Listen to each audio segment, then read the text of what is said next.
봉독 감사합니다, 원사님. 여러분 혹시 어릴 때 자전거 처음 배울 때 기억하시나요? 처음 자전거에 올라타서 페달을 밟을 때 무서웠던 것 같습니다. 그런데 뒤에서 아빠가 내가 잡아주고 있을 테니까 걱정하지 말라고 달려보라고 하시니까 달릴 수 있더라고요. 뒤에서 아빠가 붙잡고 있다는 생각에 안심이 된 거죠. 물론 아버지가 더 이상 자전거를 잡고 있지 않다는 것을 아는 순간에 넘어졌지만 말입니다. 우리에게 어릴 때 이런 경험들이 있습니다. 혼자 무엇을 하기에 뭔가 두려운, 무서운 그런 순간들. 그런데 엄마, 아빠가 함께 있으면 그 무서움이, 그 두려움이 떠나가는 그런 경험 말입니다. 밤에 혼자 자기 무서울 때, 옷장에서 귀신이라도 나올 것 같은데 엄마만 함께 있으면 괜찮았던 기억들. 그러던 우리가 이제 혼자 잠을 자도 그리 무섭지 않은 나이가 되었습니다. 자전거가 아니라 자동차를 혼자 타도 무섭지 않습니다. 누군가가 붙잡아 줘야 하는 나이가 아니라 누군가를 붙잡아 주어야 하는 나이가 되었습니다. 그리고 이제 더 나이가 들면 또 누군가에게 도움을 받아야 하는 나이가 되는 것, 인생인 것 같습니다. 그런데 여러분, 어른이 되었다고, 성인이 되었다고 이제 안 무섭고 이제 안 두려우신가요? 이 세상 사는 것이 어른이 되고 나니 더 이상 두렵지 않으십니까? 아마 그렇지 않을 것입니다.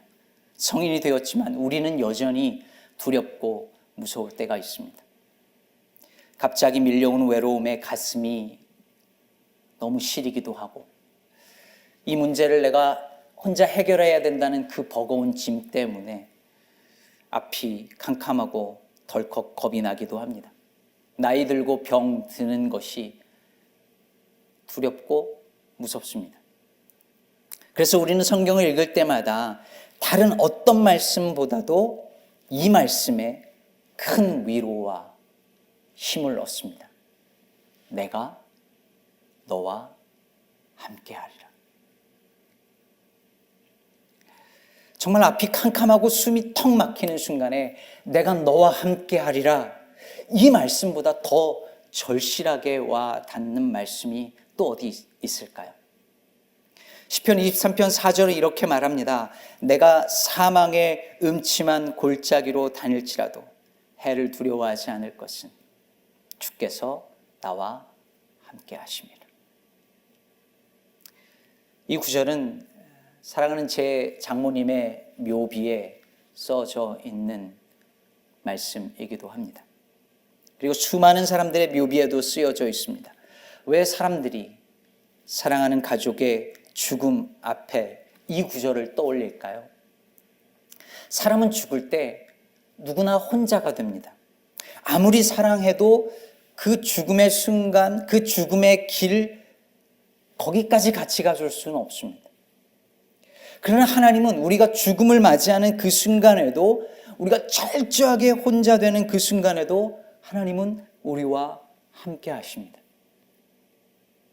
하나님은 죽음의 골짜기로 우리 혼자 걸어가게 하지 않으십니다. 하나님은 우리와 함께 하십니다. 이보다 더 큰 위로의 말씀이 또 어디 있겠습니까? 그런데 여러분, 하나님이 우리와 함께 하신다는 말이 과연 위로의 말이기만 할까요? 이 말씀이 모든 사람에게 힘과 위로가 되는 말씀일까요? 혹시 이 말씀이 불편한 사람이 있지는 않을까요? 오늘 본문에 그런 사람이 나옵니다. 바로 아하스 왕이었습니다. 오늘 본문 앞에 보면 당시 유다, 이 나라가 처한 외교적 상황이 펼쳐지는데요. 그 당시 가장 강력한 세력으로 등장했던 아수르, 지난 주간에 설명했었죠. 이 아수르가 인근 여러 지역에 손을 뻗치고 있었는데 아수르가 너무 강대해지니까 아람이라는 나라 왕이 북이스라엘과 손을 잡습니다. 동맹을 해요. 그리고 반아수르 연합군을 만듭니다. 그러면서 이제 이 남유다에게 야, 우리 힘을 합쳐서 아람, 북이스라엘, 남유다 동맹을 해서 아수르를 함께 치자 이렇게 제안을 합니다. 그런데 유다 왕 아하스가 그걸 거절해요. 왜요? 아수르 편에 붙을 생각을 했던 것이죠. 그래서 어떻게 합니까? 아람과 이 북이스라엘, 성경에는 에브라임으로 나오는 이 북이스라엘 이 동맹한 연합군이 유다를 칩니다. 유다를 공격해요. 친아수르 정책을 펴는 유다를 먼저 공격해야겠다 판단한 것이죠. 그러니 이 아하스가 두려울 수밖에 없는 상황에 놓인 것입니다.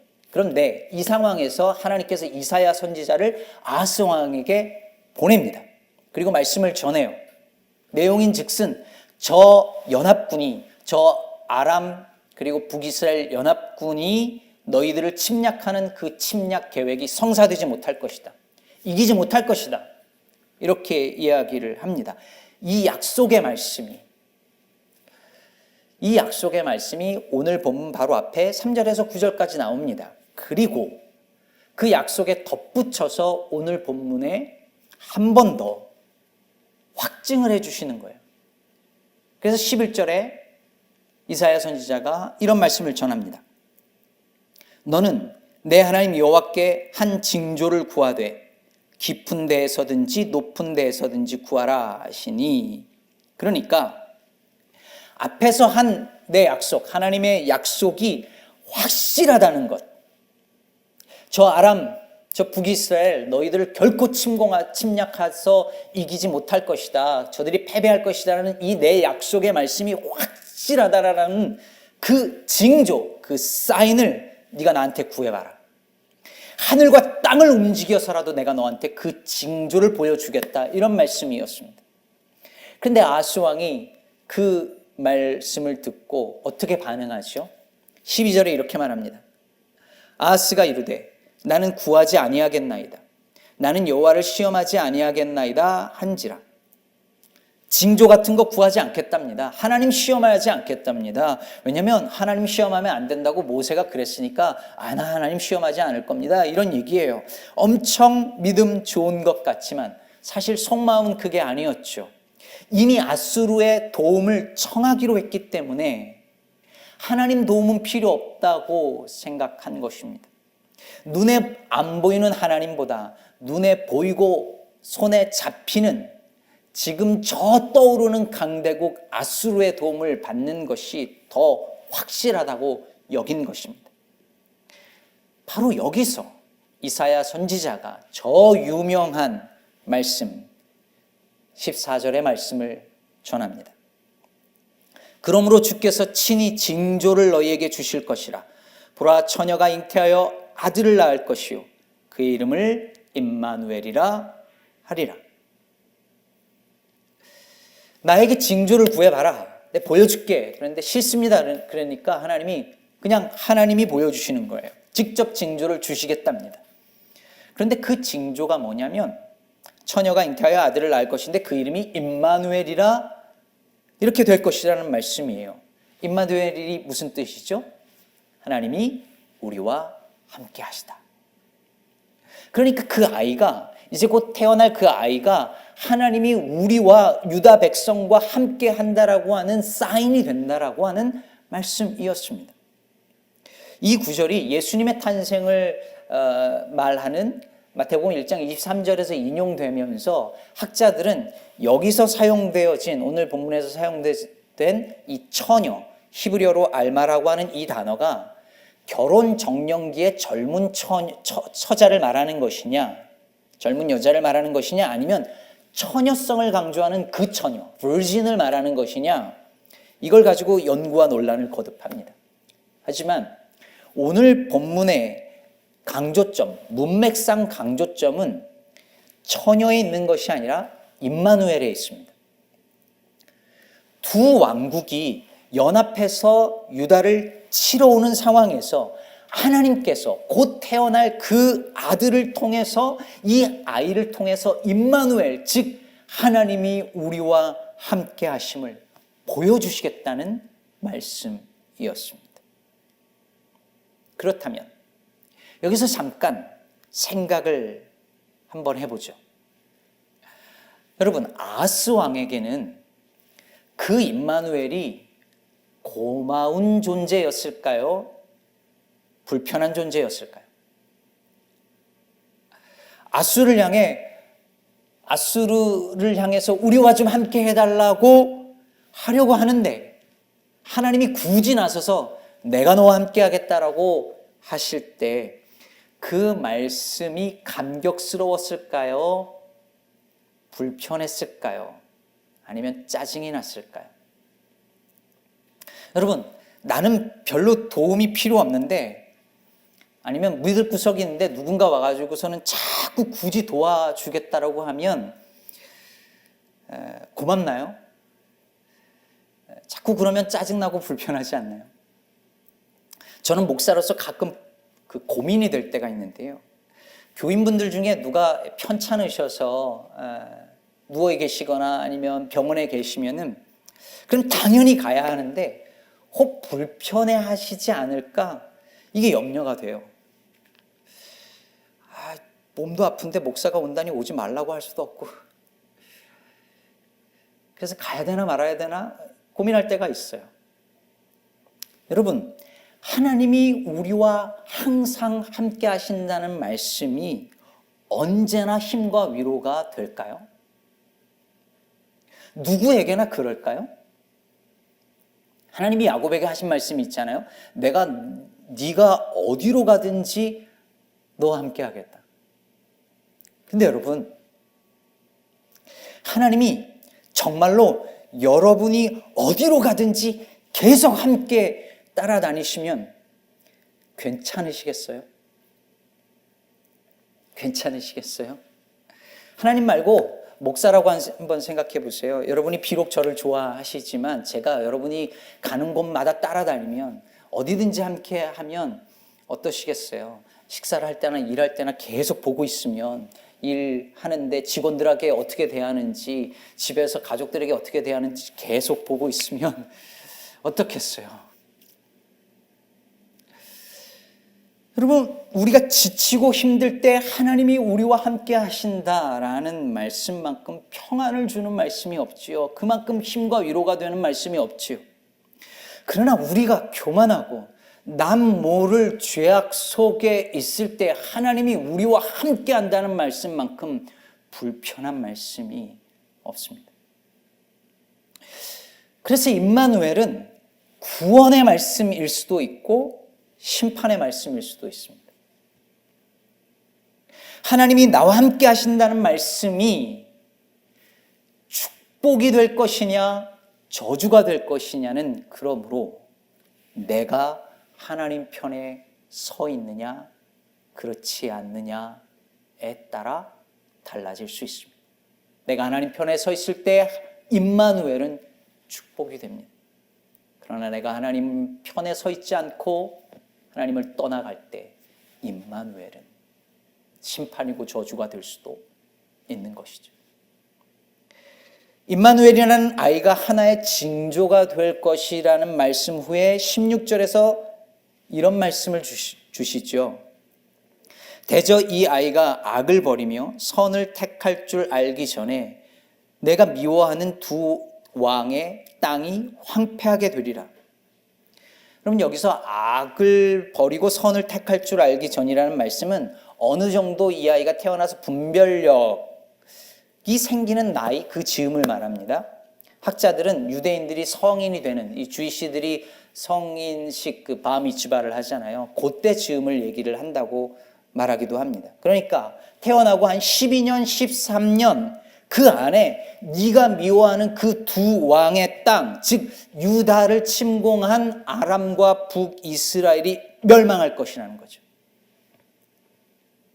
어떻게 그럴 수 있죠? 하나님이 우리와 함께 하시니까. 이 경우에 임마누엘은 구원의 사인이죠. 그런데 이어서 17절을 보시죠. 여호와께서 에브라임이 유다를 떠날 때부터 당하여 보지 못한 날을 너와 내 백성과 내 아버지 집에 임하게 하시리니 곧 아수르 왕이 오는 날이니라.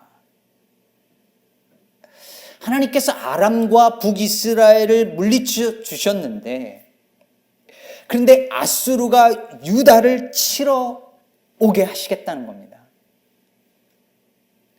이건 심판이죠. 그런데 이것도 임마누엘의 징조라는 것입니다. 하나님이 함께 하시기 때문에 일어난 일이라는 말씀이었습니다. 사실 15절 말씀도 마찬가지입니다. 그가 악을 버리며 선을 택할 줄 알게 되면 엉긴 젖과 꿀을 먹을 것이라. 여러분, 엉긴 젖, 즉 버터와 꿀을 먹는다고 하니까 이 말씀이 축복의 말씀 같지만요, 실은 전쟁 때문에 아수르가 유다를 쳐서 전쟁 때문에 인구가 줄어서 남은 사람들이 엉긴 젖과 꿀을 먹게 된다는 말이에요. 21절과 22절을 보면 알 수 있습니다. 그날에는 사람이 한 어린 염소와 두 양을 기르리니 그것들이 내는 젖이 많음으로 엉긴 젖을 먹을 것이라. 그 땅 가운데 남아있는 자는 엉긴 젖과 꿀을 먹으리라. 전쟁으로 살아남은 자의 수가 적다는 것을 보여주는 말씀이죠. 남은 자들이 축복받았다는 말씀이 아닙니다. 그러므로 사랑하는 여러분, 임마누엘, 하나님이 우리와 함께 하심은 축복이자 저주이고 구원이자 심판이며 기쁨이자 슬픔입니다. 우리에게 평안을 주는 말씀일 수도 있고 불안을 주는 말씀일 수도 있습니다. 위로해 줄 수도 있고 두렵게 할 수도 있습니다. 그런데 여러분, 그래야 임마누엘입니다. 우리는 임마누엘이 언제나 나를 축복해주고 위로해주는 사인이기를 바랍니다. 내가 어떻게 살든지 상관없이. 그러나 진짜 임마누엘은 그렇게 우리를 말할 수 없이 힘든 상황에서 위로해주는 약속의 말씀인 동시에 우리가 그릇된 길로 갈 때 우리를 괴롭혀서 바르게 하는 사인이어야 하지 않을까요?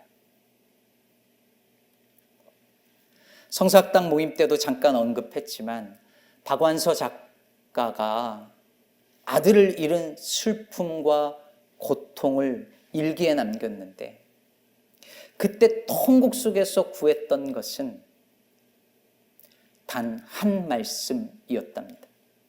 주님, 당신은 과연 계신지, 내 아들은 왜 죽어야 했는지, 내가 이렇게까지 고통받아야 하는 건 도대체 무슨 영문인지 더도 말고 덜도 말고 한 말씀만 해보라고 애걸하리라. 여러분, 더도 말고 덜도 말고 한 말씀이 우리를 살립니다. 그 한 말씀 덕분에 어떤 분은 또 하루를 또 한 주간을 살아갈 힘과 위로를 얻고 또 어떤 분은 앞으로 내가 살아야 할 이유와 목적도 그 한 말씀에서 찾기도 합니다. 그런데 어떤 이는 그 한 말씀 때문에 너무 괴롭습니다. 정말 용서하고 싶지 않은 그런 사람이 있는데 70번씩 7번이라도 용서하라는 말씀이 계속 따라다닙니다. 사랑은 오래 참고 그 말씀이 자꾸 나를 괴롭힙니다. 내가 어디로 가든지 나와 함께하며 그 말씀이 나를 따라다니며 괴롭힙니다.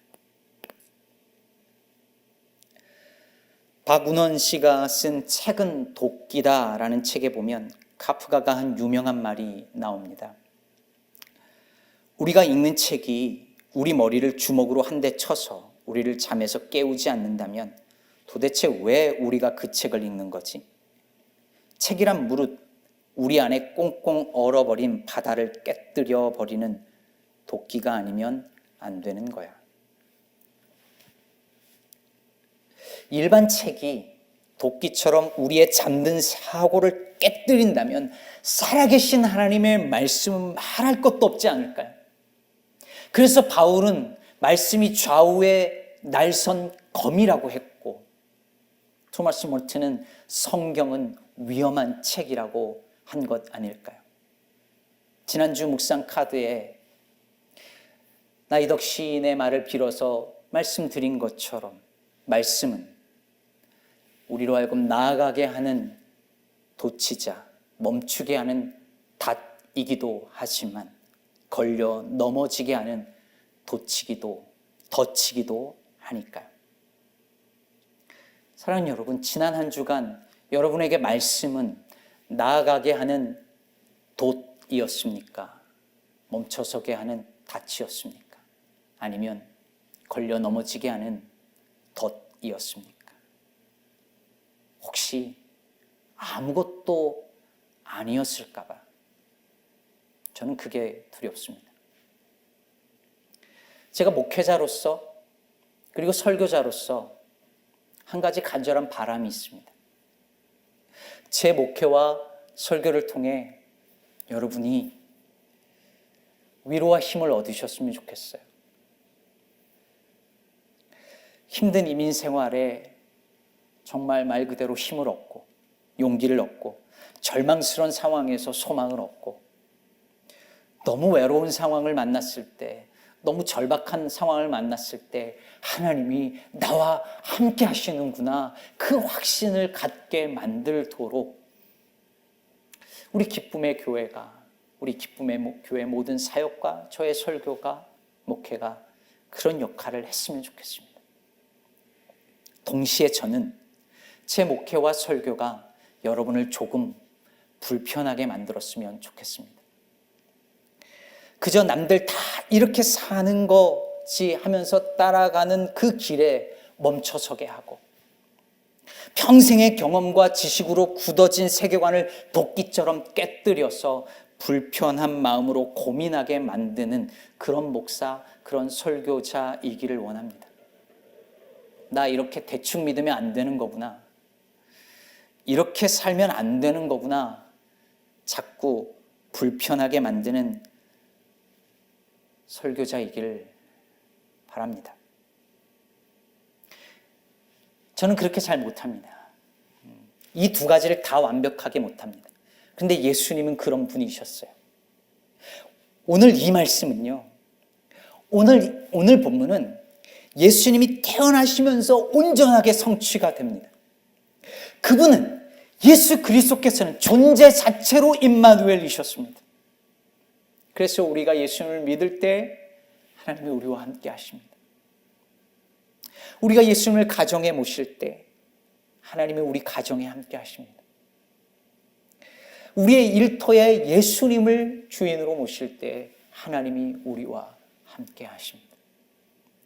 그런데 여러분, 임마누엘 예수님께서는 이 땅에 계시는 동안에 어떤 이들은 예수님을 통해서 위로를 얻었고 어떤 이들은 예수님 때문에 불안해했습니다. 어떤 이들에게 예수님은 친구처럼 편한 존재였고 어떤 이들에게 예수님은 죽이고 싶을 만큼 불편한 존재였습니다. 가난한 자들과 죄인들에게는 축복의 임마누엘이었지만 기득권자들과 권력자들에게는 저주의 임마누엘이었습니다. 저는 교회가 그런 존재이길 바랍니다. 교회는 임마누엘, 하나님이 우리와 함께 하심의 징조로, 사인으로 이 땅에 존재합니다.